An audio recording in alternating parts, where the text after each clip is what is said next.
Hey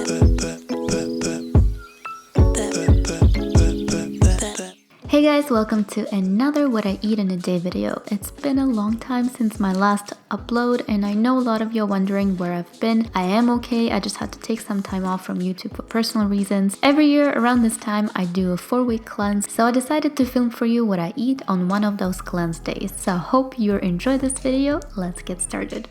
As always, the first thing I have in the morning is lemon water. Lately, I've been experimenting with different variations of lemon water. Today, I'm making one with chia seeds. Let me know if you want to see videos showing you different ways you can prepare lemon water and what are their benefits. For this one, I just combined 2.5 tablespoons of chia seeds with half a cup of hot water and half a cup of room temperature water. Then I add juice of half of a lemon. I stir it really well and let the chia seeds form a gel-like consistency. For some reason, I really enjoy sipping on this lemon water. The chia seeds just make it kind of fun.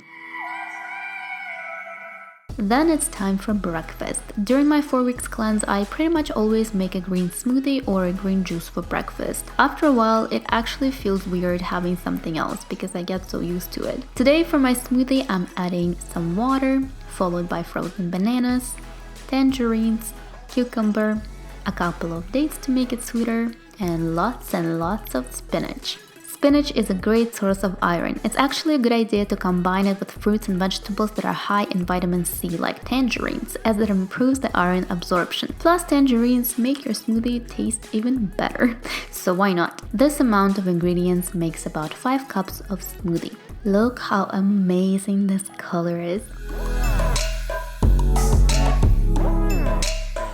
While I drink my green smoothie, I usually catch up on my wedding planning tasks. I am getting married in 2 weeks, so it's been super hectic lately. If you've planned your own wedding, do let me know what you did to get through the last few weeks before the wedding, because I am struggling.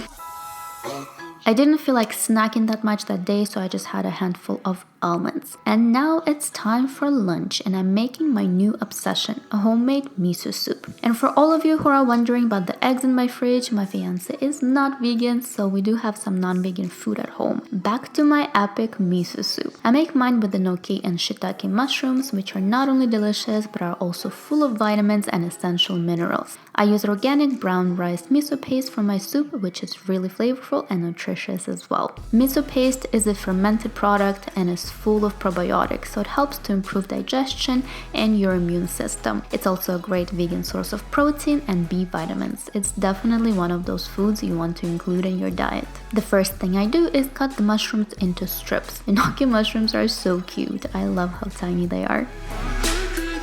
Then I heat a little bit of water in a large pan. When the water starts to simmer, I add the mushrooms and water saute them for about 4 to 5 minutes. You can add other veggies or greens to your mushrooms. I personally love adding bok choy. So here I am just washing some baby bok choy and chopping it before I add it to the mushrooms. I cook mushrooms and bok choy for a few more minutes until all of the water evaporates. Meanwhile, I add a little bit of water to 2 tablespoons of miso paste and mix it well. Then I bring 2 cups of water to a low simmer in a small pot and add the miso paste to it. I let it warm up for 2 to 3 minutes over medium-low heat. You never want to boil your miso paste as it kills all those healthy probiotics and enzymes. And this is how simple it is to make miso soup at home. I place the mushrooms and bok choy in a bowl and pour the delicious miso soup on top. I can't tell you how amazing this soup tastes. Definitely give it a try, just please make sure to get good quality miso paste. After I ate the soup, I decided to have a salad. A lot of people recommend eating a salad before cooked food, but to be honest, I never found that it makes a big difference for me, so I don't pay much attention to it. I had some red cabbage in the fridge, so I decided to use it for the salad. I cut the cabbage with a knife and you get these lovely purple fingers. You can also just shred it in a food processor if you want, but I don't like how watery the cabbage gets this way. Then I add some cilantro. You can also use parsley if you're not a big fan of cilantro. Next, I sprinkle the cabbage with some hemp seeds, add a little bit of olive oil, lemon juice, cayenne pepper, and salt. I love the vibrant color of this salad and how simple it is to put together. For dinner, I thought I'd make something super yummy, so this is my eggplant and sweet potato stew. I start with washing and peeling the eggplants. Then I cut them into 1-inch cubes. I usually use 2 large eggplants. It might seem like a lot, but trust me, it does cook down quite a bit. After I'm done with the eggplants, I start chopping the rest of the ingredients. So I'm using some red bell pepper, and I usually just chop it into cubes as well. Some green pepper, hello. Next, I'm dicing an onion, and of course, I cannot not add the garlic. Then I'm just washing some asparagus and cutting it as well. I'm going to put all the recipes on my website as always, so check them out at fablunch.com. So to start cooking, I add about half a cup of water to a large pot and bring it to a simmer. While I wait, I'm chopping a few tomatoes. Once the water starts to simmer, I add all of the eggplant and cook for about 10 minutes over medium-high heat. Meanwhile, I peel and cut the sweet potatoes. I'm not adding any oil to this recipe. While on the cleanse, I only use oil in salads and I try not to cook with it. Instead, I just water saute everything. After 10 minutes, I season the eggplants with salt and pepper and give it a good stir. Then I cover the pot and let it cook covered for about 5 minutes. After, I add diced onion, garlic, pepper, asparagus, and continue cooking for 5 more minutes. Then I add the tomatoes and cook for another 5 minutes.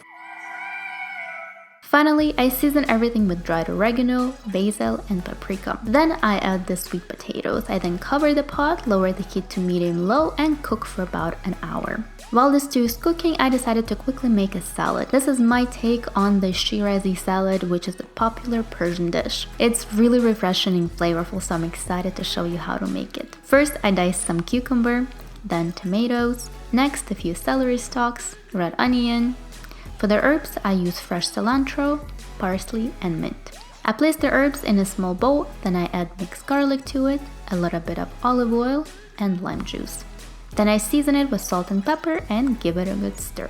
I add the herbs to the rest of the ingredients and mix. To check if the stew is ready, I usually taste a couple of sweet potatoes as they take the longest to cook. This recipe makes about 8 servings, so it's also awesome for meal prepping. And this was dinner, really yummy, comforting, and nourishing. In the evening, I had a cup of tea with some dates. So this was all I ate that day. I really hope that you enjoyed this video. Again, if you want to try these recipes, I'm going to post them on my website at fablunch.com. I've missed you guys. I hope you're doing well, and I will see you in my next video. Bye!